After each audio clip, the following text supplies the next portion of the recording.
परमहंस परिव्रजकाचार्य स्तोत्र श्रीमद हिज डिवाइन ग्रेस भक्ति सिद्धांत सरस्वती ठाकुर शिल प्रभुपाद की जय। ओम विष्णुपाद परमहंस परिव्रजकाचार्य स्तोत्र श्रीमद his divine grace A C Bhakti Vedanta स्वामी शिल प्रभुपाद की अनंत कोटि वैष्णव वृंद की नाम आचार्य श्री हरिदास ठाकुर की। प्रेम से कहो श्री कृष्ण चैतन्य प्रभु नित्यानंद श्री अद्वैत गदाधर श्रीवास आदि गौर भक्त वृंद की। श्री श्री राधा कृष्ण गोप गोपीनाथ श्याम कुंड राधा कुंड गिरि गोवर्धन की। ब्रजभूमि वृंदावन धाम की। नवद्वीप मायापुर धाम की। पुरुषोत्तम क्षेत्र श्री जगन्नाथपुरी धाम की। गंगा देवी की, यमुना देवी की, भक्ति देवी की, तुलसी देवी की, वृंदा देवी की, कलयुग पावन हरिनाम संकीर्तन की, बृहद मृदंग की। All glories to assembled devotees, all glories to assembled devotees, all glories to assembled devotees, all glories, all glories, all glories to Shri Shri Guru and Gauranga Gaur. Om Gyan Thimirandhasya Jnananjana Shalakaya Chakshurum Milidam Yena Tasmai Shri Guruve Namaha. Shri Chaitanya Manobhishtam Sthapitam Yena Bhutale Swayam Rupa Kada Mahyam Dadapi Sampatantikam Vandeham Shri Guru Shri Yuta Padakamalam Shri Gurum Vaishnavam Cha Shri Rupam Sagrajatam Sahagana Raghunatham Tam Sajivam Sadvaitam Savadutam Parijanam Sahitam Shri Krishna Chaitanya Devam Shri Radha Krishna Padan Sahagana Lalita Shri Vishakha Vidam Cha. He Krishna Karuna Sindhu Dinabandhu Jagatpate Gopesha Gopeka Kantha Radha Kantha Namastute Tapta Kanchana Gaurangi Radhe Vrindavaneshwari Vrishabhanu Sute Devi Pranamami Hari Priye. Namo Om Vishnu Padaya Krishna Pristhaya Bhutale Srimate Bhakti Vedanta Swami Iti Namine. Namaste Saraswate Deve Gauravani Pracharine Nirvishesha Shunyavadi Bhashatade Satarine Vancha Kalpatarubhishcha Kripa Sindhubhyo Cha Patitanam Pavanebhyo Vaishnavebhyo Namo Namaha. Jai Shri Krishna Chaitanya Prabhu Nityananda Shri Advaita Gadadhara Srivasadi Gaur Bhakta Vrinda. Hare Krishna Krishna Krishna Hare Hare Hare Rama Rama Rama Hare Hare.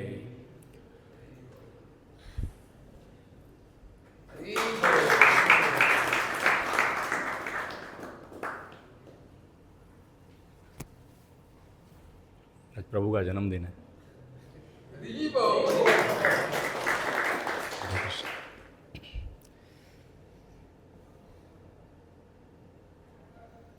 आज सबको तिलक लगा हुआ है, क्या बात है। हरे कृष्णा। तो महाभारत तो चल ही रहा है, अब युद्ध भी करेंगे। तो युद्ध के दौरान अर्जुन थोड़ा कंफ्यूज हो गए थे, युद्ध करना चाहिए कि नहीं करना चाहिए।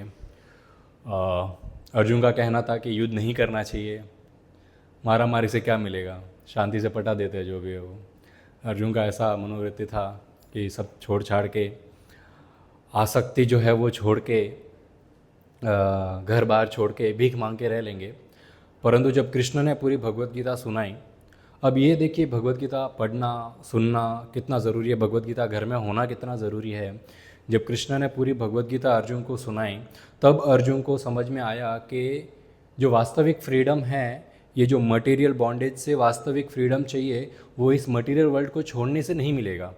यदि कोई कहे मुझे भौतिक संसार से आज़ादी चाहिए, तो भौतिक संसार छोड़ने से भौतिक संसार से आज़ादी नहीं मिलती।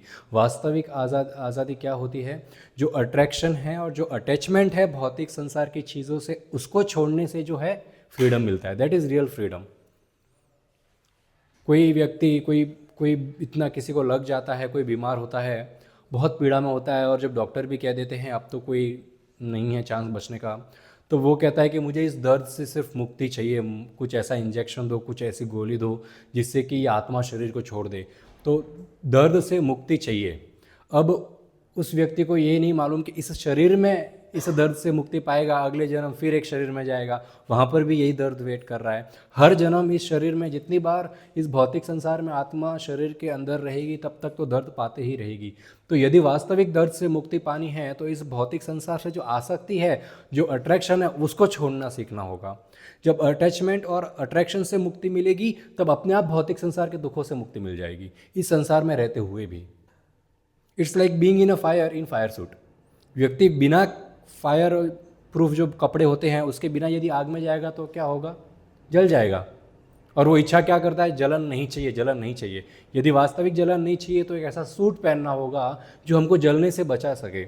इस भौतिक संसार रूपी आग में यदि बचना है तो वो सूट क्या है? भक्ति का सूट। वो जैसे ही व्यक्ति भक्ति का सूट पहन लेता है तो भौतिक संसार के जो दुख दर्द है उसको आते हैं, आजू बाजू में दुख दर्द रहेंगे, मिटेंगे नहीं। दुख दर्द नहीं मिटते। आप कोई कल को माला करेगा फिर भी एक्सीडेंट हो गया, बोलेगा अरे माला करो एक्सीडेंट हो गया, नहीं। जो है वो है, परंतु जो इसको सहने की पावर है वो सूट, ये भक्ति का सूट जो प्रदान करेगा इस अग्नि को सहन करने की। ये अर्जुन समझिए भगवत गीता सुनकर। फिर से शंख बजने लगे।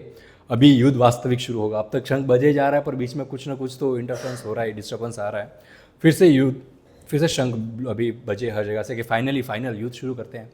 तब आसमान में बहुत सारे देवतागण, ऋषिगण, मुनि सब इकट्ठा हुए। बोले one of the most danger युद्ध होने वाला है, बहुत ही खतरनाक युद्ध होने वाला है।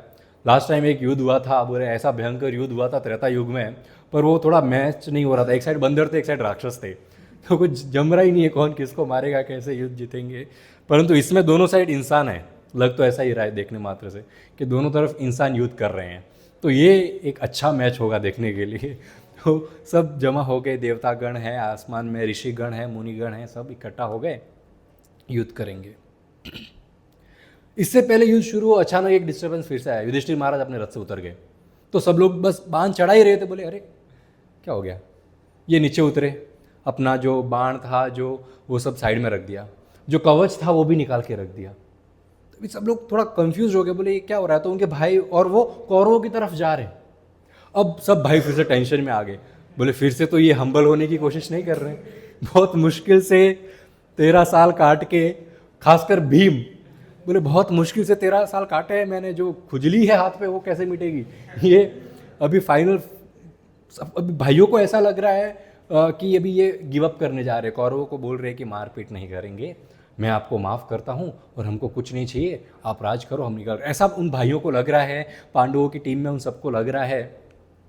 तब अर्जुन भी कृष्ण को कहते हैं जरा रथ सेंटर से वापस लेके चलो, क्या हो रहा है? सब रोक रहे। युधिष्ठिर महाराज रुक जाइए, पहले हमसे सलाह मशवरा करिए क्या वहाँ पर हो रहा है, फिर कौरवों के पास जाइए। मालूम बड़ा इतना प्रिपरेशन है सब। युधिष्ठिर महाराज ने कुछ जवाब नहीं दिया। पांडव और चिंता हो गए और चिंता बढ़ने लगी। युधिष्ठिर महाराज कौरवों की टीम में गए भीष्म पितामह के पास। भीष्म पितामह जी के चरण छुए और कहा कि अब युद्ध शुरू होने वाला है, आशीर्वाद दीजिए। भीष्म पितामह इतने खुश हुए। अब दूर युधिष्ठिर इन लोग, दुर्योधन इन लोग भी देख रहे, अरे लगता है ये डर गए हमारी सेना देखकर। युधिष्ठिर महाराज माफ़ी मांगने आए। देखो भीष्म पितामह के आगे हाथ जोड़ के खड़े, भीख मांग रहे, अपनी जान बचाओ करके, हमको छोड़ दो, हमको मारो। भीख ऐसा जैसा जिसका सोच है। अभी ये सोच रहे हैं कि ये हम्बल हो रहे हैं, वो सोच रहे हैं कि डर गए। हाँ, जैसा संघ है वैसा एक ही इंसिडेंट है, लोगों का अलग अलग विचारधारा एक ही इंसिडेंट पे। इस संसार में भी ऐसा है, व्यक्ति कोई एक कार्य करता है, कोई उसके बारे में अच्छा कहेगा, कोई उसके बारे में बुरा कहेगा। तो क्या करने का? युधिष्ठिर महाराज के साथ इग्नोर करने का, सुनने का ही नहीं कोई क्या बोल रहा है, अपना जो सही रास्ते पर चल रहे उस पर चलने का। भीष्म पितामह बोलते वेरी गुड युधिष्ठिर, आप मेरा आशीर्वाद लेने आए हो। अगर युद्ध शुरू कर दिया होता ना तो मैं ऐसा श्राप देता कि तुम हार जाते सबके सब आज। But now I am very happy. अब मांगो मेरे पास, तुमको क्या चाहिए, जो चाहिए वो मैं दे दूंगा, मांगो। युधिष्ठिर महाराज चाहिए बोलते हैं कि एक ही चीज़ चाहिए। बोले क्या? अपना सीक्रेट बताओ, आपको मारूं कैसे मैं? अभी भीष्म पितामह कहते हैं युधिष्ठिर महाराज को कि देखो अभी तो मैं नहीं बता सकता, this is not the right time, युद्ध शुरू होने दो, धीरे धीरे मैं आपको बता दूंगा कि मेरी मृत्यु कैसे होगी। अभी मेरा आशीर्वाद है कि तुम लोग जीत जाओ। अरे वाह, और तो क्या चाहिए? पर ये सुनकर ही युधिष्ठिर महाराज की आंखों में तो आंसू आ गए और भीष्म पितामह भी रोने लग गए। बोले कैसा द्वंद्व है। भीष्म पितामह कहते हैं कि ये धन के लालच ने मेरे को कौरवों के पास बांध के रखा है, वरना तो मैं इधर रहता ही नहीं। फिर भीष्म पितामह से युधिष्ठिर महाराज जाते हैं द्रोणाचार्य के पास, द्रोणाचार्य के चरणों में गिरते हैं और बहुत रोते हैं कि जिस गुरु ने मेरे को सिखाया है युद्ध कैसे करना है, उस गुरु के साथ मैं युद्ध कैसे करूं। बोले समझ नहीं आ रहा है। द्रोणाचार्य बहुत खुश हुए कि आई एम वेरी हैप्पी, आप आशीर्वाद लेने आए हो। दुर्योधन भी जा सकता था बड़े भाई का आशीर्वाद लेने युधिष्ठिर महाराज का, बताओ कैसे जीतूं। युधिष्ठिर महाराज खुशी खुशी सब दे देते, कैसे जीतना है सब बता देते, पर हम्बल होने का देखो कितना फ़ायदा है।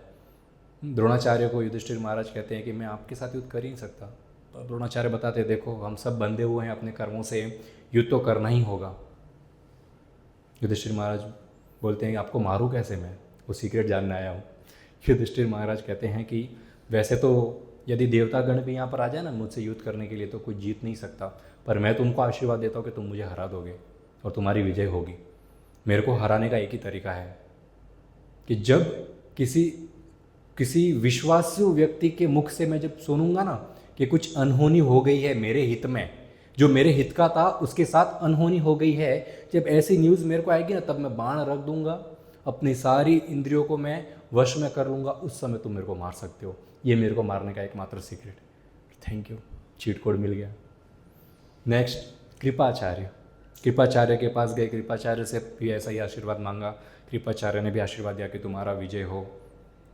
वैसे तो कृपाचार्य बोले मेरे को भी कोई हरा नहीं सकता है, पर आशीर्वाद है तुम विजय हो। फिर युधिष्ठिर महाराज गए शल्य के पास। किसको पता है शल्य कौन है?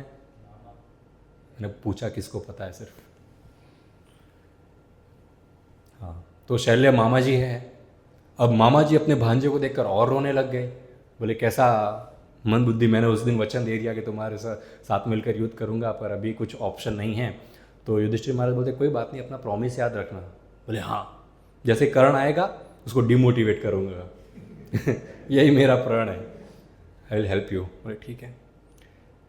फिर युधिष्ठिर महाराज वापस गए, अपना कवच वगैरह पहना, बाण वाण उठाया। अब युद्ध फाइनली शुरू होगा। युद्ध जैसे ही शुरू होगा युधिष्ठिर महाराज ने बोला स्टॉप, अब क्या अब क्या बचा है? युधिष्ठिर महाराज बोलते हैं लास्ट अनाउंसमेंट करना चाहता हूं मैं। क्या है लास्ट अनाउंसमेंट? कौरवों की टीम से यदि कोई उस दुष्ट दुर्योधन को छोड़कर मेरी टीम में आना चाहता है तो अभी मैं चांस दे रहा हूं। I will happily accept them. Duryodhana देखता है कोई चाह तो नहीं रहे, सब खड़े हैं, सब खड़े हैं। बहुत अच्छा। युधिष्ठिर महाराज कहते हैं वैसे जो उस टीम में वो सब मरने वाला है, जो जिंदा रहने की जिसको इच्छा है वो आ सकता है। इतने में एक मेंबर निकलता है दुर्योधन के पास से। दुर्योधन ये कौन निकला? सबसे छोटा भाई युत्सु। बोले नालायक, इतने टाइम से तो तू हमारे साथ ही था, मैं नोटिस कर ही रहा था, तू कुछ खिलाफ बोलता ही नहीं पांडवों के खिलाफ। अब मालूम पड़ा तू तो हमारे ही खिलाफ था। एंड मौके पे भाइयों को छोड़ के जा रहा है। युत्सु बोलते ऑप्शन मिला है तो आई एम गोइंग। सेल लगी है, सेल को कौन छोड़ेगा जिंदा रहने का है। उनका भाव ये नहीं था जिंदा रहने का है। कोई क्षत्रिय का भाव ये नहीं होता है कि मुझे जिंदा रहने का युद्ध के बाद। उनका यही भाव होता है कि हम धर्म के रास्ते पर चलकर युद्ध करें और धर्म का साथ दें और वीरगति प्राप्त करें।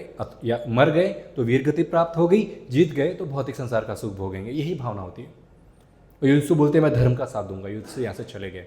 तब युधिष्ठिर महाराज बड़े खुश होते, बोले एकमात्र इंटेलिजेंट व्यक्ति सामने वाली टीम में तुम ही हो गाली, जो ये बेवकूफ़ दुर्योधन का साथ छोड़कर हमारे साथ आए हो, और तुमने बहुत अच्छा डिसीजन लिया है। बोले क्यों?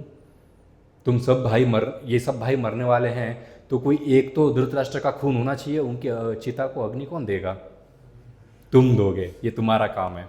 सब तय था कौन मरने वाला है, किसको अग्नि देगाने वाला है, कौन अग्नि लगाएगा वो भी तय था। एवरीथिंग वाज फिक्स्ड में चाहिए। ये कोई ऐसा नहीं है अंदाजन, कोई जो मेहनत करेगा वो जीतेगा, नहीं, फिक्स था ये ऑलरेडी। युधिष्ठिर आ गए, दुर्योधन आग बबूला हो रहे, बोले खुद का ही भाई छोड़ के चला गया।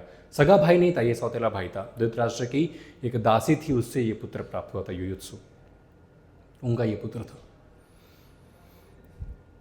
अब फाइनली लास्ट शंख बजा, ये लास्ट, अब कोई शंख नहीं बजेगा, ये लास्ट, अब युद्ध शुरू करना ही होगा। शंख बजाया, दोनों तरफ से शंख बजे। अब दोनों तरफ से सैनिक एक दूसरे की ओर भाग रहे हैं और एकदम ऐसे एक दूसरे के अंदर मर्ज हो गए, मानो दो भयंकर विशाल, दोनों तरफ समुद्र है और बड़ी बड़ी लहरें एक दूसरे में मर्ज हो जा रही है, कुछ मालूम ही नहीं पड़ रहा है। और इतना धुआं उठने लगा कि देवताओं की स्क्रीन तो ब्लर हो गई, ऊपर से कुछ दिख ही नहीं रहा है, हर जगह धुआं धुआं हो गया है। अब चिल्लाने चौंकने की इतनी आवाज़ आ रही है, इतना चिल्ला रहे हैं, पूरी पृथ्वी मानो काँप रही है, मानो क्या काँप ही रही है, पूरी पृथ्वी काँप रही है, क्योंकि जितने इस क्षत्रिय थे इस पृथ्वी पे सब यहाँ पर जमा हो गए हैं और इतना भयंकर युद्ध हो रहा है, इतना चिल्लम चिल्ली चिल्लाने की आवाज़ आ रही है। और उसके बीच में भीम इतना जोर से शेर के जैसे भीम दहाड़ता है कि सामने जो कौरवों की टीम से कुछ 10,000 की संख्या में जो हाथी और घोड़े आ रहे थे भीम के ऊपर आक्रमण करने के लिए, they started passing stool and urine, मतलब अपनी भाषा में चड्डी गीली हो गई सब हाथियों की और घोड़ों की, सिर्फ भीम ने चिल्लाया है अभी तो। और कौरवों ने जब ये दहाड़ सुनी तो वो अपना शस्त्र फेंक कर भागने लगे दूसरी दिशा की ओर, कौरवों से पांडवों से ऑपोजिट भागने लगे। बोले ऐसा कौन चिल्लाता है, ये चिल्लाता है ऐसा तो मारेगा कैसा ये। कौरव डर गए, अभी आगे आगे मालूम पड़ेगा कैसे मारते हैं भीम भी। अब जैसे ही कौरवों के दिल धड़कन एकदम तेज होने लगी और सब कांपने लगे, तो भीम को ये देखकर बड़ा खुशी हुआ और भीम जोर जोर से हंसने लग गए। अब ये हंस रहे हैं, एक दूसरे पर अटैक हो रहे, कौरव आए हैं सब भीम को मार रहे हैं, भीम कौरवों को मार रहे हैं, और इसमें अर्जुन और भीष्म पितामह एक दूसरे के आमने सामने आ जाते हैं। देखो अभी हम ये महाभारत का डिस्कस कर रहे हैं युद्ध, हम डिटेल में नहीं जाएंगे, हम थोड़ा थोड़ा जो इम्पोर्टेंट पॉइंट्स है सब इम्पोर्टेंट ही है पूरा, पर कुछ कुछ क्षण है इसमें वो हम डिस्कस करेंगे, बाकी पूरा डिटेल में नहीं जाएंगे। यदि आप डिटेल पढ़ना चाहते हो तो बुक खरीद कर डिटेल पढ़ सकते हो, बहुत विशाल, एक एक दिन का जो युद्ध का वर्णन है पूरा एक एक चैप्टर भरा हुआ उसमें, तो पॉसिबल नहीं है इतना दिन का हम यहाँ पर डिस्कस करना। 18 दिन का युद्ध था, 18 दिन का युद्ध करने का वो चर्चा हमको 18 महीना चला जाएगा, इतना उसमें वर्णन है, तो हम शॉर्ट में थोड़ा डिस्कस करेंगे। तो अर्जुन और भीष्म पितामह का आमना सामना होता है, और क्योंकि कृष्ण ने भीष्म अर्जुन को बोला था कि सबसे पहले टारगेट भीष्म पितामह को ही लगाओ, वो मर गए तो सब आराम से हम जीत सकते हैं, जो कि पॉसिबल नहीं था, अर्जुन का डेस्टिनी में नहीं था भीष्म को मारना, दैट वो शकुंडी मारेगा भीष्म पितामह को, पर युद्ध करना है। तो बहुत ही भीषण भयंकर युद्ध हुआ, ये उसको तीर मार रहा है, ये उसको तीर मार रहा है, कृष्ण को भी तीर लग रहे हैं, कृष्ण के शरीर से खून रक्त भी बह रहा है, अर्जुन का भी खून बह रहा है, और बहुत ही भयंकर युद्ध हुआ। यहाँ पर अर्जुन और भीष्म पितामह का युद्ध हो रहा है, यहाँ पर भीम और दुर्योधन का भी युद्ध हो रहा है, सहदेव और शकुनी का युद्ध हो रहा है, धृष्टद्युम्न और द्रोणाचार्य का युद्ध हो रहा है।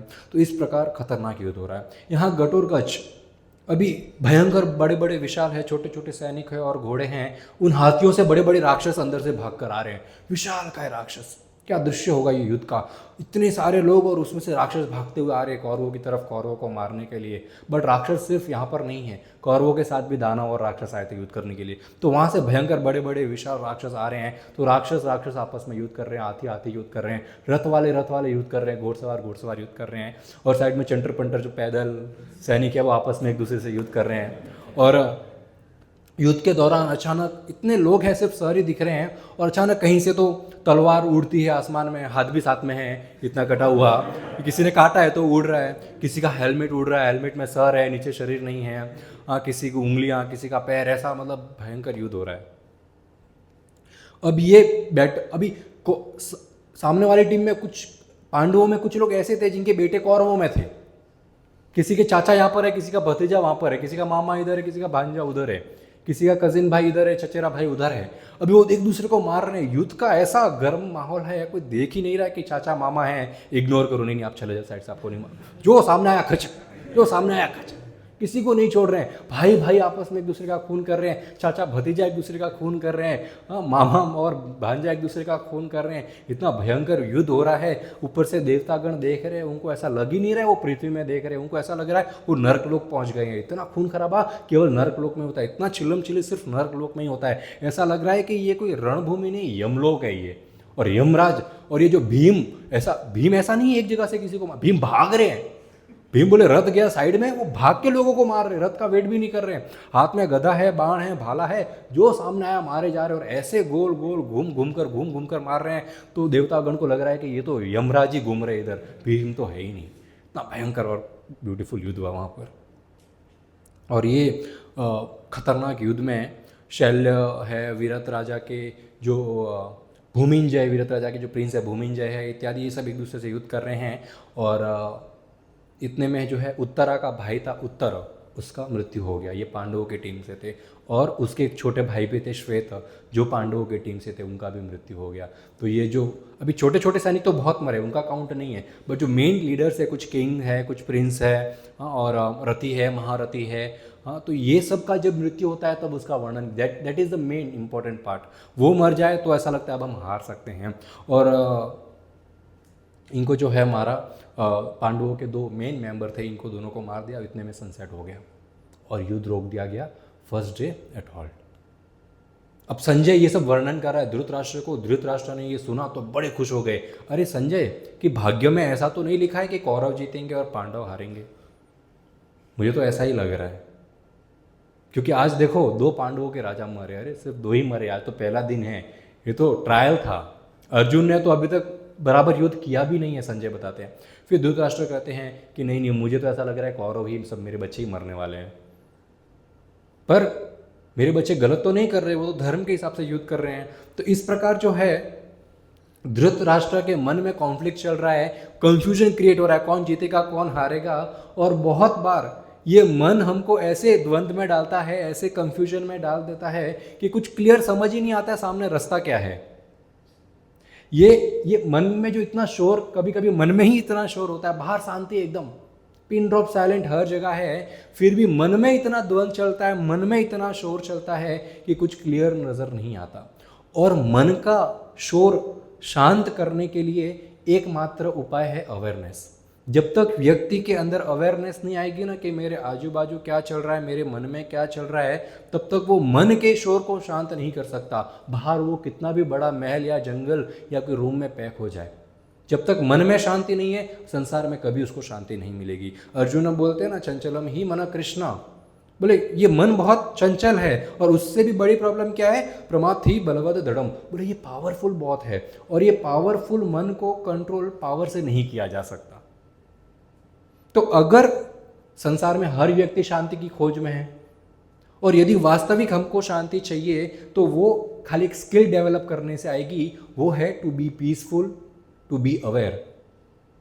ये मन कभी हमको ओवर थिंकिंग में डालेगा, कभी डाउट्स में डालेगा, कभी कंफ्यूजन में डालेगा, और इतने सारे झूठ और सच एक साथ लाएगा। तो ये जो तूफान मन में चलता है ना, तो हमको क्या कोशिश करनी, इस तूफान का हिस्सा ना बने, इस तूफान का ऑब्जर्वर बने। हम ऑब्जर्व करें ये तूफान क्या है। व्यक्ति क्या करता है, तूफान के अंदर मर्ज हो जाता है और खुद का अस्तित्व ही खो बैठा है, यानी उसका मेंटल पीस ही खराब हो जाता है। पर जब दूर बैठकर ऑब्जर्व करेंगे, ऑब्जर्व करना सीखेंगे कि ये मन में क्या चल रहा है, तब हमको मालूम पड़ेगा क्या सही और क्या गलत है। तो ये जितने ये जो ख्याल आ रहे हैं धृतराष्ट्र के अंदर, Sanjay is the one who is observing युद्ध कुरुक्षेत्र। कुरुक्षेत्र का वॉर जो है, संजय इज ऑब्जर्विंग दिस। जो ऑब्जर्व करता है वो क्लियर रहता है। संजय बताता है धृतराष्ट्र, डेस्टिनी में क्या लिखा है आपको भी पता है, मुझे भी पता है, कौरवों की ही मृत्यु होने वाली है। अभी सिर्फ अर्जुन ने अपना युद्ध शुरू भी नहीं किया है। अब फर्स्ट डे की नाइट हो जाती है, सब लोग अपने अपने टेंट में आ गए हैं, पांडव कौरव इत्यादि। तब युधिष्ठिर महाराज मिलते हैं, कृष्ण को बुलाते हैं और अपने सारे जो लीडर्स हैं पांडवों के, उनको बुलाते, बोले आज क्या हुआ, हमारे 2 इम्पोर्टेंट महारथी मारे गए हैं। और अर्जुन क्या कर रहा है, कृष्ण को बताते हैं युधिष्ठिर महाराज कि अर्जुन क्या कर रहा है, इसने अभी तक अपनी पावर ही नहीं दिखाई है युद्ध में, कहीं सब डीमोटिवेट तो नहीं हो गए हैं। क्योंकि भीष्म पितामह ने आज जैसा युद्ध किया है, ऐसा लग रहा था कोई आग सूखी घास में फैले जा रही है, और हम पांडव सूखी घास है और भीष्म पितामह आग है, हमको कंज्यूम किए जा रही है, तो ऐसे कैसे हम जीतेंगे। कृष्ण ने कुछ नहीं कहा। युधिष्ठिर महाराज कहते, कृष्ण कुछ तो प्लान चाहिए, कुछ तो करो कि अर्जुन अपना एंथुजियाज्म दिखाए, इस युद्ध में इंटरेस्ट ले थोड़ा, कुछ तो ऐसा करो। तब कृष्ण समझाते हैं कि आप चिंता मत करिए, ये जितने लोग यहाँ पर है ना, ये सब देवतागण है आपकी टीम में, साधारण व्यक्ति नहीं है, और सामने वाली टीम में सब राक्षस है, और ये देवतागण है, ये सब आपके लिए ही यहाँ प्रकट हुए हैं और आपकी सहायता करेंगे युद्ध में। अभी तो युद्ध शुरू हुआ, आप टेंशन मत लो। इतने में सेकेंड डे होता है। अभी रात होती है तो इतनी सारी डेड बॉडीज पड़ी है कुरुक्षेत्र के रण में, तो रात को ये गिद्ध और नेवले वगैरह आते हैं और ये सब मृत शरीर को खाना शुरू कर देते हैं। और जैसे ही अगला दिन सुबह होता है तब तक सब सैनिक आते हैं और जो मृत सैनिक है उनके शरीर को लेकर जाकर जो है अंतिम संस्कार उसका किया जाता है। ये होने के बाद अगले दिन वापस सेकेंड डे होता है युद्ध शुरू करने का। आज फिर से अर्जुन जो है भीष्म पितामह के ऊपर आक्रमण करता है, पर भीष्म पितामह एक बार तीर छोड़ते उस तीर में से 100 तीर निकलते हैं। और जब अर्जुन से युद्ध करने की बात वो बारी होती तो भीष्म पितामह अकेले युद्ध नहीं करते, साथ में द्रोणाचार्य, कृपाचार्य इत्यादि सब साथ में युद्ध करते हैं, साथ में हजार की संख्या में बाण छोड़ते हैं अर्जुन के ऊपर। और धृष्टद्युम्न जिसके भाग्य में लिखा है द्रोणा के साथ युद्ध करना, वो भी आते हैं। ये भीष्म पितामह अब तक जो है इग्नोर कर रहे थे शिखंडी को, जब तक जिंदा हूं तब तक तो मारता हूं सामने वालों को, एक बार शिखंडी के सामने आ गए तो मेरी मृत्यु तय है। द्रोणाचार्य जो है धृष्टद्युम्न को बारंबार इग्नोर कर रहे थे और उनके सामने से भाग रहे थे क्योंकि इसके हाथों मृत्यु होने वाली है। जब तक इग्नोर करो तब तक कौरवों का फायदा है। अब भीम का भी युद्ध हो रहा है। भीम जैसे ही सामने वाली टीम को आते हुए देखता है, भीम रथ से कूद जाता है। अब सामने वाले सोचते हैं अरे भाई तो रथ के ऊपर भी नहीं है, पर भीम एक ही साथ अपने भाले ऐसे चलाता है कि बस सबकी मृत्यु तय है। और भीम का ये स्टाइल है, गोल गोल घूमता है, गोल गोल राजा को सेंटर में रखता है और राजा के साथ जो युद्ध करने आया है उन सबको पहले मारता है, फिर राजा की बारी होती है। ये भीम का स्टाइल है युद्ध करने का। और इतने में सेकेंड डे भी खत्म हो जाता है। तो आज कौरवों में बहुत सारे मृत्यु हुआ तो कौरव लोग चिंतित हो गए। डे थ्री में कृष्ण की कृपा से आज अर्जुन फुल फॉर्म में है। अर्जुन बोलता आज मारूंगा मैं लोगों को, आज मैं फॉर्म में हूं। तो अर्जुन शुरू ही करता है कौरवों के बहुत सारे महारथियों को मारने से, बड़े बड़े राजाओं को मृत्यु के घाट उतार देता है अर्जुन। और इस बार फिर फर्स्ट डे के बाद आज थर्ड डे पे दुर्योधन का फिर से भीम के साथ सामना होता है। भीम देखता दुर्योधन, भीम बोलता है अब मेरे को मेरा बदला लेना है, 100 कौरवों को तो मैं अकेला ही मारूंगा। अब भीम जैसे ही दुर्योधन को देखता है एक जोर का खतरनाक भाला फेंकता है और वो भाला लगते ही दुर्योधन अपने रथ से नीचे गिर के बेहोश हो जाता है। तो उसके अटेंडेंट्स उसको बेचारे को भगा के वहां से लेके जाते हैं। और जो भीम के साथ जो भीम की रक्षा करने के लिए राजा आए थे वो भीम को गिरते हुए देखकर खुद भी भाग जाते हैं। दुर्योधन को गिरते हुए देखकर वो भीम से डरकर खुद ही भाग जाते हैं। अब युधिष्ठिर महाराज और ट्विंस जो है ये मिलकर जो भाग रहे हैं सैनिक, उनको समहाउ वापस युद्ध में ला रहे हैं। पांडवों से भी कुछ लोग हैं जो जा रहे हैं, उनको भी प्रोत्साहन देकर वापस लाया जाता है और इस प्रकार ये युद्ध कंटिन्यू रहता है। अब भीष्म और द्रोणाचार्य देखते हैं कि हमारे टीम के मेजोरिटी मेंबर तो भाग गए यहाँ से, तो वो पीछे भागते हैं जो भाग गए उनके, और उनको घेर कर वापस लाते हैं कि हम खड़े हैं, दुर्योधन अभी तक मरा नहीं है, जिंदा है, मैं हूँ, तुम लोग कैसे भाग सकते हो, हम लोग युद्ध में खड़े। तो ऐसा थोड़ा मोटिवेट करते हैं और उन लोग भी युद्ध करने के लिए वापस आ जाते हैं। अब दुर्योधन जैसे ही होश में वापस आता है तो भीष्म पितामह के पास भागता है। बोले भीष्म पितामह ये क्या हो रहा है, हम हार क्यों रहे हैं, हमारा मेजोरिटी ज़्यादा था, उन लोग कम थे, फिर भी हम हार क्यों रहे हैं। और मुझे ऐसा लग रहा है कि आप पांडवों को जानबूझकर नहीं मार रहे क्योंकि आप उनसे प्रेम करते हो, आप उनके फेवर में तो नहीं लड़ रहे हो, और अगर लड़ रहे हो तो युद्ध के पहले तो मेरे को बताते, मैं इतना बड़ा रिस्क तो नहीं लेता। आपके दम पे मैंने इतना बड़ा युद्ध शुरू करवाया है और अभी मालूम पड़े आप तो उनके साइड से लड़ रहे हो तो मेरे को, मैं क्या करूँगा। बोले पहले बताते, एटलीस्ट मैं कर्ण को लाता युद्ध करने के लिए। कर्ण अभी तक बाहर अपने अंग देश में मजे कर रहा है, अकेला खा पी रहा है, खेल रहा है, इधर हम लोग मर रहे हैं। बोले उसको तो लाता मैं युद्ध करने के लिए।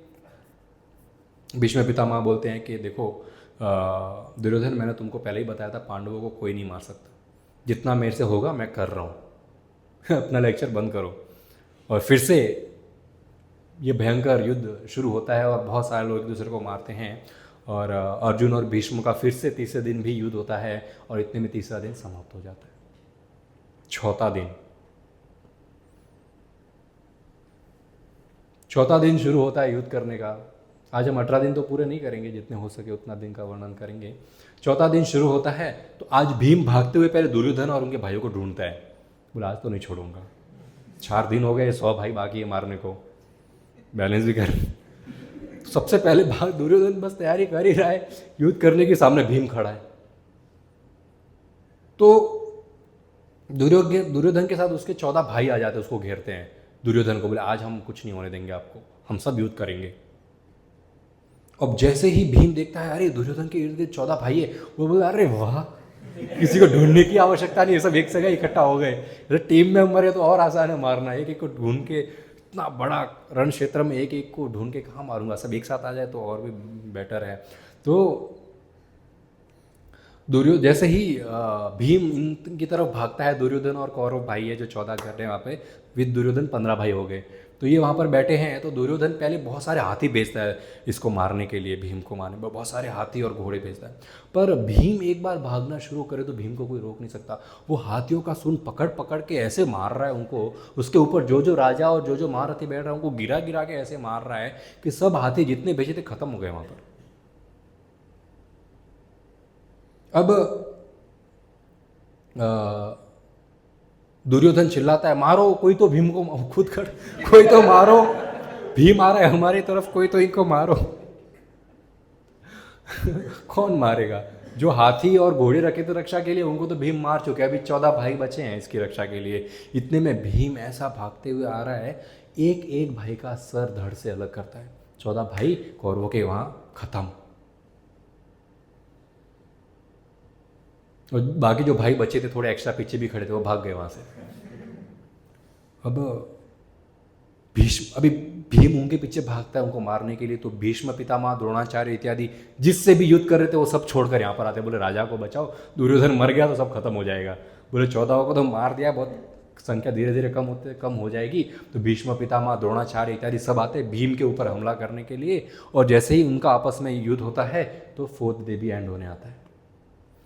4th डे जब एंड होता है, कौरवों की टीम है, कौरवों का टेंट लगा है, भीष्म पितामह बैठे हैं, अपना सोने का मुकुट उतार रहे हैं। दुर्योधन रोते हुए आता है, बोले भीष्म पितामह मेरे 14 भाई मर गए आज। बहुत रोता है, नीचे बैठता है फ्लोर पर भीष्म पितामह के आगे और फूट फूट कर रोता है। भीष्म पितामह बताते हैं कि, भीष्म पितामह बताया कि कारण पूछता है दुर्योधन के, क्यों मेरे भाई इतना मर गए, आप लोग जब वहाँ उपस्थित थे तो मेरे भाई कैसे मर गए। और ये दृश्य यहाँ पर धृतराष्ट्र भी देख रहा है, धृतराष्ट्र अपने महल में फूट फूट कर रो रहा है, 14 बेटे मर गए। संसार में लोगों का आसक्ति अपने परिवार में इतना होता है ना, एक बच्चा है तो भी उससे उतनी आसक्ति है, 100 बच्चे हैं तो उनसे 100 के 100 से इतनी आसक्ति रहती है। बड़ा भयंकर है कलयुग। कलयुग क्या, पूरा भौतिक संसार ही बड़ा भयंकर है। 100 के 100 पुत्र से धृतराष्ट्र को इतनी आसक्ति, उसमें से 14 मर गए, क्या फर्क पड़ता है, इतने सारे तो बचे पीछे। कितने बचे? 100 - 14, 86 इज गुड अमाउंट, इतने सारे बच्चे अभी तक बचे हैं। तो पर संजीव इंसान कैसा है जो खो दिया उसके लिए रोता है। अभी भी ग्लास इनका आधे से फुल है, बोले पॉजिटिव, बी पॉजिटिव। अभी ग्लास आधा भी नहीं हुआ है, अभी तो आधे से ज़्यादा है, थोड़ा ही एक घूंटी खत्म हुआ है अभी तो। बट एनीवेज, पिता का प्रेम है, भौतिक संसार में आसक्ति ऐसा स्ट्रांग है। धृतराष्ट्र बहुत रोते हैं, बोले अब तो हमारा शुरू हो गया है उल्टा गिनती। हाँ, उल्टा गिनती शुरू हो गया, 100 से मरना शुरू हुए, 86 पे पहुँचे हैं, अभी गिनती धीरे धीरे जाएगी 1 तक भी, उल्टा गिनती है अभी। Start counting your suns. Days तो काउंट करने की आवश्यकता ही नहीं है इधर। अब भीष्म बताते हैं दुर्योधन को कि दुर्योधन, हम सब ने 1000 बार तुमको समझाया है युद्ध मत करो, युद्ध मत करो, अब फिर से तुम मेरे पास आए हो, मैं अभी भी यही समझा रहा हूँ दुर्योधन, अभी भी समय है, माफ़ी मांगो और ख़त्म करो। तुम किसी की नहीं सुन रहे हो, देखो तुम सुनना ही नहीं चाहते हो, और देखो तुम्हारे वजह से आज तुम्हारे 14 भाई मारे गए हैं, और इतने सारे राजा तुम्हारे मित्र इत्यादि भी मारे गए हैं। और दुर्योधन अपने भाइयों के बारे में सुनकर और जोर से रोता है। भीष्म पितामह बताते हैं, दुर्योधन, संसार में आज तक ऐसा कोई जन्म नहीं लिया है और ना भविष्य में ऐसा कोई जन्म लेगा जो कृष्ण के फ्रेंड्स को मार सके।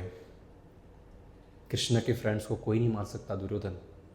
तब दुर्योधन बताता है ऐसा क्या है इस कृष्ण में, मतलब व्हाट्स द बिग डील। अब भीष्म पितामह दुर्योधन को बताते हैं, मैं एक कथा स्टोरी बताता हूँ आपको। जब मैं मेरी माता के साथ स्वर्गलोक में रह रहा था ना, गंगा मैया के साथ, उस समय सभा जमी थी सत्यलोक में, ब्रह्मा जी की, वहाँ पर मैं भी उपस्थित था। आपको पता है ना, गंगा ने पहले पाला भीष्म पितामह को कुछ सालों तक, फिर उनके पिताजी को दिया था, शांतनु को। तो बोले मैं वहाँ पर था, तो मैंने देखा वहाँ पर पृथ्वी देवी बहुत रोते रोते आ रही थी भीष्म पितामह के साथ। बहुत पुरानी बात है। बोले क्यों आई थी, तो पृथ्वी देवी का ये कंप्लेंट था ब्रह्मा जी से कि अभी थोड़े टाइम पहले जो दानवों का और देवताओं का युद्ध हुआ, उसमें जो राक्षस और दानव मर गए थे ना, वो सब पृथ्वी पे जन्म लिए इंसान बन के, सब राजा और क्षत्रिय बने हैं। अब उनका इतना कहर है पृथ्वी पर कि मेरे से भी सहन नहीं होगा, मेरी सहायता करो। ये भीष्म पितामह दुर्योधन को स्टोरी बता रहे हैं कि एक समय की बात है, स्वर्ग लोक में ऐसा हुआ था, पृथ्वी देवी ब्रह्मा जी के पास आई थी हेल्प मांगने के लिए। फिर ब्रह्मा जी और सारे देवतागण जो है गर्भोदक ओशन में गए थे, गर्भोदक्षाई विष्णु के पास, नारायण के पास सहायता मांगने के लिए, जिसका डिटेल वर्णन अलग अलग शास्त्रों में और डिटेल में दिया गया है, हम इतना डिटेल में नहीं जाएंगे। पर फिर भगवान नारायण ने, भगवान विष्णु ने जो है ऐलान किया था कि बहुत जल्द मैं जो है पृथ्वी पर अवतार लूँगा और मेरा नाम होगा कृष्णा, और जितने देवगण हैं वे सब भी साथ में अवतार लीजिए, पांडवों के रूप में और यदुओं के रूप में इत्यादि, आप सब भी आइए, और फिर हम सब मिलकर जो है ये राक्षस जो अभी राजाओं के रूप में जो आज कौरव है, सब के सब कौरवों के टीम में है, उन सबको हम मारेंगे करके। तो ये भविष्यवाणी हुई थी। दुर्योधन अब समझ जाओ कृष्ण कौन है। अब दुर्योधन का क्या प्रॉब्लम है मालूम है? दुर्योधन भक्त नहीं था, दुर्योधन रिलीजियस नहीं था, दुर्योधन अपना धर्म अच्छे से निभा रहा था। देखो फर्क, देखो भक्त में और धर्म का पालन करने वाले व्यक्ति में फर्क देखो। दुर्योधन धर्म का पालन कर रहा था, पर उसको विश्वास नहीं था कि विष्णु ही भगवान है, परम पुरुषोत्तम भगवान श्री कृष्ण है, ये उसको विश्वास नहीं है, उसको कोई हायर पावर में विश्वास नहीं है। वो सिर्फ अपना धर्म, अपना गायत्री पढ़ता था, हाँ, सूर्य देव को जल चढ़ाता था, अपना पूजा इत्यादि करता था, और ये चीज़ें आजकल के संसार के सब लोग कर रहे हैं। हाँ, जल चढ़ाना है, अपना कुछ भी मंत्र पढ़ना है, पूजा इत्यादि करना है, मंदिर जाना है, ये सब लोग कर रहे हैं। उनको कहो कि भगवान को खुश करने के लिए कुछ करो, वो नहीं होगा। दुर्योधन को बताया कृष्ण को खुश करने के लिए कुछ धर्म का पालन करो, वो नहीं होगा। धर्म का पालन केवल नाम के लिए लोग करते हैं, आज भी केवल नाम के लिए धर्म मंदिर जाते हैं, केवल नाम के लिए ब्राह्मण का रूप धराए बैठे हैं, केवल नाम के लिए लोग त्यौहार मनाते हैं। भगवान को खुश करने के लिए कोई धर्म का पालन नहीं कर रहा है। खुद को खुश करने के लिए लोग आज धर्म का पालन कर रहे हैं कि मैं खुश होना चाहूँ धर्म के माध्यम से। ये दुर्योधन जैसी मति है जो फायदा उठा रहा है शास्त्रों का, परंतु अपना जीवन को जो है साकार बनाने के लिए वो कृष्ण की भक्ति नहीं करेगा। ये लोगों की ऐसी मनोवृत्ति हो गई है। ये दुर्योधन बोलता है होंगे भगवान, पर मैं नहीं मानता। आज से 5000 साल पहले कृष्ण यहाँ पर उपस्थित थे, उस समय भी लोग कृष्ण को भगवान नहीं मान रहे थे। आज लोगों को मालूम है कृष्ण भगवान है, पर फिर भी उनके आदेशों का पालन नहीं कर रहे हैं। कोई ज़्यादा डिफरेंस नहीं है उस जमाने के कौरवों में और आज के लोगों में।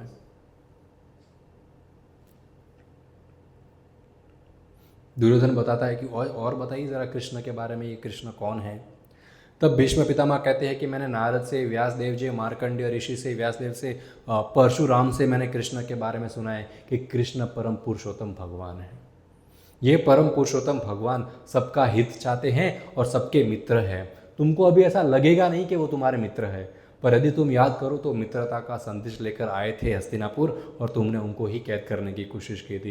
ये तुम्हारी समझ, तुम्हारी बुद्धि इतनी कम है कि तुम भगवान को पहचान नहीं पा रहे हो।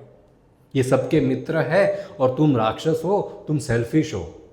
जब तक व्यक्ति राक्षस वाला प्रवृत्ति नहीं छोड़ेगा, जब तक सेल्फिश वाला प्रवृत्ति नहीं छोड़ेगा, तब तक भक्ति के रास्ते पर चलना बहुत मुश्किल है उसके लिए।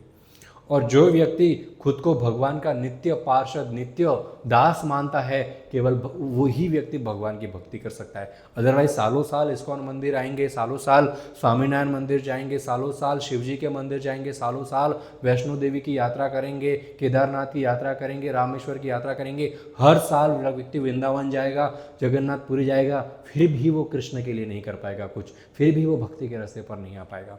और जो व्यक्ति श्रील प्रभुपाद के ऐसे ऐसे शिष्य है जो अमेरिका विदेश में ही हमेशा से रहे और आज तक वृंदावन नहीं आ पाए, उसी छोटे मंदिर में प्रभुपाद के वाणियों का श्रवण कर रहे हैं, अपनी विग्रह सेवा कर रहे हैं, आज तक कोई तीर्थ यात्रा नहीं कर पाए। और वो व्यक्ति के बारे में हम जब बुक में पढ़ते हैं, वो अपना शरीर छोड़ रहा है, वो इस शरीर छोड़ने के पहले इस शरीर में होते हुए वो साक्षात भगवान श्री कृष्ण और राधा रानी के दर्शन कर रहा है। वो व्यक्ति वो दर्शन करते करते अपना शरीर छोड़ रहा है और गोलोक धाम जा रहा है। जो कभी कोई यात्रा नहीं कर पाया, जो कभी कोई तीर्थ नहीं जा पाया, जो कभी कोई मंदिर में जाके घंटी बजाना, दान इत्यादि नहीं कर पाया, उसने सिर्फ प्रभुपाद की वाणी सुनी, हरे कृष्ण महामंत्र, हरि नाम, जो भी नाम आपको पसंद है, हरि नाम का उन्होंने जप किया और अपनी सेवाएं जो है वो पूर्ण की और भगवत प्राप्ति हो गई।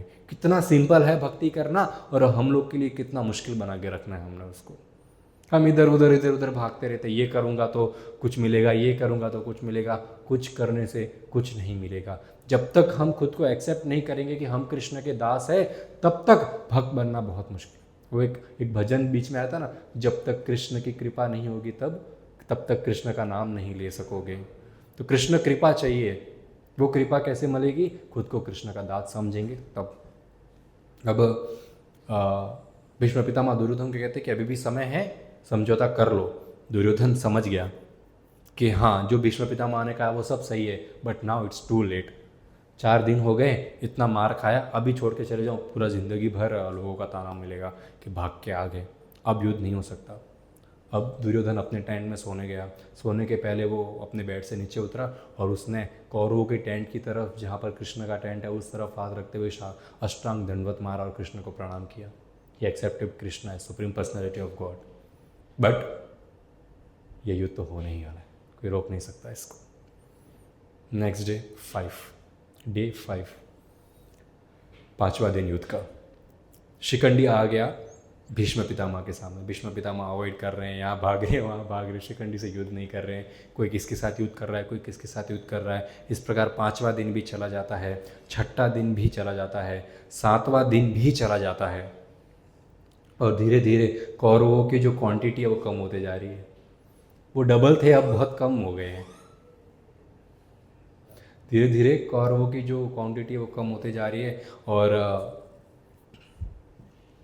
और दुर्योधन हर रात को आता है और भीष्म पितामह के ऊपर ब्लेम करता है कि आप पांडवों को मार नहीं रहे हो, आप पांडवों को मार नहीं रहे हो। और भीष्म पितामह बेचारे समझाते जा रहे कि मैं मार नहीं सकता, क्योंकि वो मर ही नहीं सकते। कोई फिक्स्ड है, ये मैच फिक्स्ड है, नहीं मार सकते मुझको। हम खाली जब तक हो सकता है तब तक मैं तुमको खाली जिंदा रख रहा हूँ, शुक्र मनाओ। I am only trying to save you for few days. बाकी मरना हम सबको है यहाँ पर। जितना जिंदा रह रहे हो रह लो, इतना कंप्लेंट मत करो। डे 8वां दिन शुरू हो गया। भीम ने फिर से 17 भाइयों को ढूंढ लिया। एक ग्रुप को ढूंढा जिसमें 17 भाई थे कौरवों के। अब ये 17 भाई को पता है पिछली बार 14 भाई के साथ क्या हुआ था। अब ये युद्ध करे भी तो करे कैसे, हमला करे भी तो करे कैसे। तो इन्होंने अपने साथ बहुत सारे राजागण रखे थे, बहुत बड़े बड़े जो महारथी थे वो रखे थे अपने आजू बाजू में। तो जैसे लास्ट टाइम हुआ था वो सेम रिपीट टेलीकास्ट हो रहा है। यहाँ पर इतने राजा, हाथी, घोड़े भीम की ओर जा रहे हैं भीम को मारने के लिए। पर भीम हर एक हाथी के हर सेंटर में भाला मार रहा है कि हाथी को आगे कदम उठाने का मौका ही नहीं मिले। जैसे ही सेंटर में भाला लगेगा हाथी ढेर हो जाएगा, और हाथी ढेर होगा तो ऊपर का राजा नीचे गिरेगा मेरे को मारने आने के लिए। और भीम वापस उस राजा को भागकर अपने भाले से मारेगा, कूट कूट के मारेगा। पूरा कुरुक्षेत्र का जो भूमि है वो रेड हो गई है, कहीं पे धूल दिख ही नहीं रही है। हर जगह खून की नदियां बह रही हैं। Lakhs and lakhs of people dying every day, और खून की नदियां बह जा रही है। वहाँ पर धृतराष्ट्र के आंखों से भी नदी बह जा रही है। वो रोते जा रहे, बोले मरने को आया, मेरे पुत्र नालायक है, मेरे पुत्र ने ऐसा गलत किया, ये सब दुर्योधन की वजह से हो रहा है। एक दुर्योधन को मार दिया तो बाकी सारे पुत्र बच जाते हैं। कितना कम अक्ल हो सकता है ना व्यक्ति। कुछ अगर एक कहीं पे तो एक सीन देखा था कि एक साइकोलॉजी सीन था। वो ट्रेन की पटरी है, यहाँ पर सीधी जा रही है और एक यहाँ से मुड़कर जा रही है, ठीक है। अभी ट्रेन सीधी जाएगी, उस पटरी पे 5 लोग बंधे हुए हैं। ट्रेन सीधी जाने वाली है और 5 लोग के ऊपर मर जाएगी। अब जिसको ये सवाल पूछा उसको बोला था कि आप साइड में खड़े हो, आपके पास एक बटन है जिससे कि पटरी साइड में हो जाएगी, मतलब ट्रेन साइड ट्रैक ले लेगी। उस ट्रैक पे एक व्यक्ति सोया है। अब तुम क्या डिसीजन लोगे? ये ट्रेन को सीधा, जैसे नसीब में है, नसीब में लिखा है ट्रेन सीधी जा रही है तो 5 मरने चाहिए, या फिर तुम एक बटन दबाकर साइड में लेकर उस एक व्यक्ति को मारोगे? What will you do? 5 की जगह एक व्यक्ति को मारेंगे। उसने भी ऐसा ही जवाब दिया, 5 की जगह एक व्यक्ति को मारेंगे। फिर सेकंड कंडीशन रखी गई, वो एक व्यक्ति तुम्हारा बेटा या तुम्हारा भाई है और वो 5 अनजान है तुम्हारे लिए। अब क्या करोगे? प्रभु? देखा, अनजान जो लोग हैं उनको मारूंगा, बटन नहीं दबाऊंगा, है ना। यमराज जी क्या करोगे आप? यमराज जी बोले सब साथ में है तो और बेटर है। क्या गुड पॉइंट, पे बचना नहीं चाहिए। क्या करोगे? और सबके सब राक्षस है इधर तो, सबको मारना चाहते, 5 नहीं मर सकते। एनीवेज इसका कोई आंसर है ही नहीं। बट धृतराष्ट्र के सामने ऐसा सीन था कि एक बेटे को मार दो, 99 बेटे बच जाएंगे और बाकी पूरी पृथ्वी के क्षत्रिय भी बच जाएंगे। पर वो एक बेटे को नहीं मार पाए और वो उसको ब्लेम कर रहे, तेरे वजह से सब हो रहा है। संजय बताते, राजा इसमें पूरी गलती सिर्फ आपकी है, दुर्योधन की तो गलती थोड़ी सी है। यदि आपने स्टार्टिंग में दुर्योधन को कंट्रोल में रखा होता तो आज ये दृश्य नहीं देखना पड़ता। आप दूसरों को ब्लेम कर रहे हो, आप भाग्य को ब्लेम कर रहे हो, आप खुद को ब्लेम नहीं कर रहे हो। व्यक्ति खुद की गलती से बचना चाहता है, दूसरे के ऊपर, दूसरों की गलतियों के ऊपर सारा ब्लेम डालना चाहता है। अब भीम के सामने जितने लोग आए थे, राष्ट्र जितने हाथी थे, जितने राजा थे, सबको मार दिया और सामने खड़े हैं 17 कौरव। और ऐसा भीम भागे, भीम भागते थे ना तो भीम को देख नहीं पाता था, कोई नहीं देख पाता। ऐसा मानो प्रतीत होता था सिर्फ एक वायु का भवंडर घूम रहा है और उस भवंडर में से सिर्फ तीर निकलते जा रहे हैं, नॉन स्टॉप तीर निकलते जा रहे हैं। और ऐसे तीर निकले, ये 17 के 17 भाइयों के सीधा आरम पार हुए, 17 भाई वहाँ ढेर हो गए। 14 + 17 कितना हो गया? 31 भाई खत्म। कितने बचे? 69 बचे भाई, उनको हम बाद में मारेंगे। Thank you so much. Hare Krishna. Srila Prabhupada की जय।